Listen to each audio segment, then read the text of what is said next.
In this video, guys, we're going to look at 7 signs that you're a procrastinating trader. Stay tuned for this one.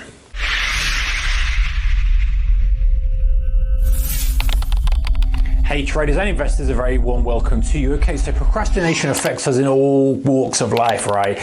We know what it's like. You mean to do something, you put it off, you put it off, you put it off, you put it off. That's procrastination. Unfortunately, in the market environment, that isn't really conducive to getting to where you want to be as a trader. So let's look at 7 things that perhaps you're doing that might indicate you're a procrastinating trader and you might want to have a look at fixing them. Okay, so number 1, you put off pre-market prep. You know what it's like, you come to the screen, you sit down, you sort of think, okay, we're nearly at the bell. I haven't really done my research. I had done it for a little bit, now I've stopped doing it, I've put it off. Okay, the bell's gone now, let me start to trade. Off we go, and you forget about it. Then the next day happens, you don't do it, the next day, and that suddenly gets put to one side. It's very important to be prepared mentally and from a kind of operational perspective. What's the market doing, what your plan is, before you sit down and trade, whether that is swing trading, whether that's day trading, whatever it may be. And if you start to put that off, that is not going to help your performance. Number 2, you never get round to writing a journal.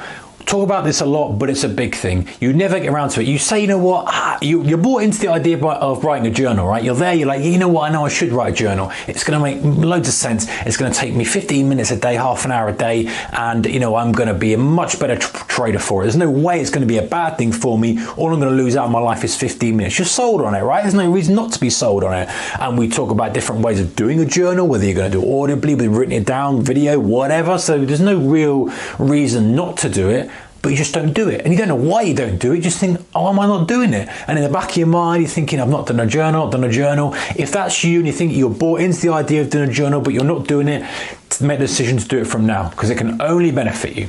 Number 3, you never spend time reviewing your performance. You never spend time reviewing your performance. One of the biggest things to getting the biggest boost in your performance is being able to review the performance. Again, there's no downside to it. You can take a small amount of time per day or per week doing it. There's only upside to do it. You probably, again, brought into the idea of it. You think, you know what, I'm going to review it. You might have even started to write down a checklist of things that you want to review. Even if you start with just 5 things. 5 things. It's nothing. It's going to take you no time at all, but you put it off for some reason. If you put it off, you're in this procrastinating trader section. Take the time now to say, hey, you know what, I'm going to do it, and I'm going to make sure I do it for the next X amount of days, 10 days, 20 days, whatever it is, and see if you get a benefit from it. If you do it for the 20-day period and you get no benefit from it, at least you could say, you know what, I tried it, it didn't work for me, there was no better value in it whatsoever, and don't do it ever again. But at least then you can forget about it and move on and look for the next thing that's going to make you give you progress in trading. All right, where are we? Number 3, we've done number 4. You put off creating your trading plan. You might have in your mind, you know what, I'm going to have this great trading plan, I'm going to write it, I'm going to put it all down, it's going to be really great, it's going to be very intricate and stuff, and perhaps you've done one a long time ago, and it might be gathering dust in a folder somewhere, or it's sitting in some obscure folder on your computer, and you haven't looked at it, you haven't adjusted it, and it's definitely not sitting on your desk, up to date, modern, and you feel comfortable in it. If that's you, maybe now time to consider now spending 2 or 3 hours writing down your trading plan. What's your best strategies? What's your risk? Giving yourself the best possible chance. Again, if you're not doing it, but you're already bought into the idea of doing it, take the step now. You know, this is quite a common thing. And guys, I've been here, done that, procrastinated about things that I've looked back on, I've gone, what? Why did I spend so long pulling the trigger on that when I just did it? And look at the boost it's given me, especially if you do all the kind of things. All right, where are we? Trading plan number 4. Number 5, you rarely seek education until trading gets bad. Listen,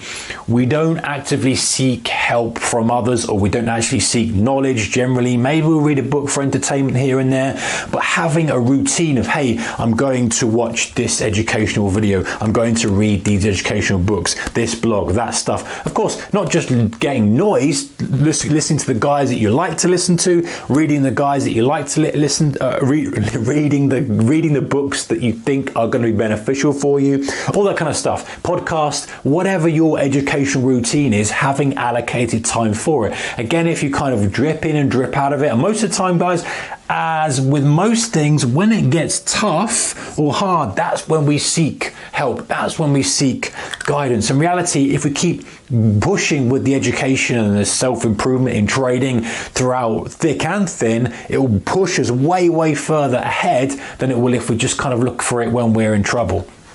Number 6, you regret being poorly prepared and then you make mistakes. Swing traders or day traders, this one, you come to the market, you regret being poorly prepared, pretty similar to the pre-market prep, but this is for any type of trading and you aren't prepared. You kind of regret it because you didn't have a plan in place to do it, and then you end up either chasing the market. Now, this may be more applicable to a specific stock or strategy or commodity or something, market or commodity that you looked at, you'd identified, you thought, you know what, I think that's a good buy, that, and you've forgotten about it. You procrastinate about putting a trading plan or strategy in action to get hold of the idea that you had. Next thing is it shoots off to the moon. You regret not putting the effort into actually capturing it. Then you either chase it, or you buy it too late, or you do something completely wrong, and you end up getting a double whammy. One is you kind of you thought that thing was going to do what you said it was going to do, and it did it, number one, and you weren't on board it. And number two, you chased it. So not only did you recognize it, but you lost money on it. You didn't get it, and then you lost money on it. So not being prepared. So make sure you're prepared. If you spot something and you want to take action on it, write down an idea. Hey, you know what? I'm not going to take action until this level, or I've decided not to take action on it because of this, or I'm going to buy it at this level, or I'm going to buy it when we see this pullback. Whatever it may be, done. File it away. You're ready. At least you're prepared. You're not procrastinating about, oh, I'll look at it later. I'll look at it. Then it might do whatever you said you thought it was going to do. Number 7. You haven't taken the time to map out your trading journey. This is an interesting one, right? Because it helps you realize that your next trade, your one losing trade, your one losing week, whatever it may be, is so insignificant. When you've got your target of whatever it may be, becoming this type of trader, that amount of money, etc., and you've worked it back and you've said, okay, well, it's going to take me 6 months to get here, another year to get here, another 6 months to get here, you will know where you are in the phase, rather than just saying, hey, I want to be a really good trader, I want to make lots of money, I've lost money on the last 2 trades, I'm out of the game. This will help you realize where you are. Hey, I'm in phase 1 at the moment. I've got to do 6 months of learning before I even can start thinking about maybe breaking even or whatever it may be. You need to start to map out your journey. And many people, again, are bought into the idea of it, think it's great to see a video about it, read a book about it, blog post, and go, yeah, that's really, really good. And then go off and do something else. And most of the time, it's getting drawn into the markets, because we like to trade the markets. We like looking at the markets. We're all interested in the markets. And so we see something, we go down it, we say, oh yeah, something's moving now, you start to trade it, and that gets forgotten about until the next time comes around when you're in a bit of a slump and you think, oh, you know what, maybe I should kind of map out my trading journey a bit. Maybe I should do a trading plan, do a journal. So my thing for you guys is seven potential ways that you could be procrastinating as a trader. If you spot you in any one of these, then maybe it's the time to take action right now. And don't be tempted to watch another video. Put the pause button, put your iPad down, put the phone down, turn the browser off, and go and do one of them. And I bet that it makes you a better trader in the long run. Take care. Bye-bye.